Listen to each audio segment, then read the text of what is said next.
Sembra essere segnato il destino del Consorzio Universitario ad Agrigento. L'atto di recesso dai soci del CUPA, firmato dal commissario dell'ex provincia di Agrigento Alessandra Di Liberto nel 2014, è valido. L'atto di revoca di tale recesso, che tanta speranza aveva dato, avrebbe avuto validità se dal governo regionale fosse arrivato il finanziamento di 800.000 euro per il 2015 ed altri 400.000 euro per gli arretrati del 2014. Solo consumando questi cruciali passaggi si sarebbe potuta confermare la partecipazione del Libero Consorzio di Agrigento, contenuto della lettera inviata dai vertici del CUPA lo scorso 12 giugno, nella quale il dirigente del settore istituzionale, Amelia Scibetta, conferma quelle che per mesi sono state le preoccupazioni di un'intera comunità di studenti, ovvero l'impossibilità di garantire per l'ente di area vasta il sostegno dal punto di vista societario.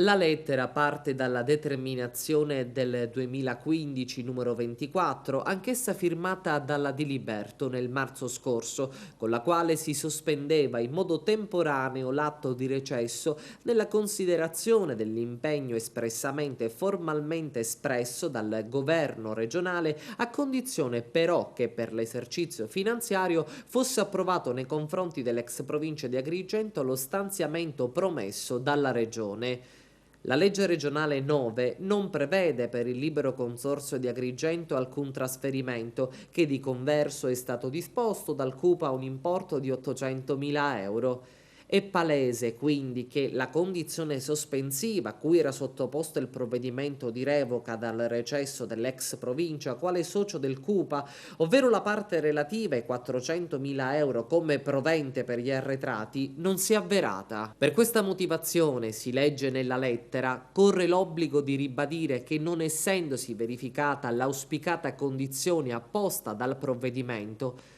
il Libero Consorzio non è più da considerarsi, come in effetti non è, socio del CUPA. Adesso l'unica speranza per mantenere in vita l'agonizzante consorzio universitario è trovare chi voglia farsi carico del pacchetto azionario dell'ex provincia e anche della Camera di Commercio, che, pur avendo confermato l'intenzione a garantire il finanziamento di 50.000 euro annue, non potrà sedere nell'assemblea dei soci.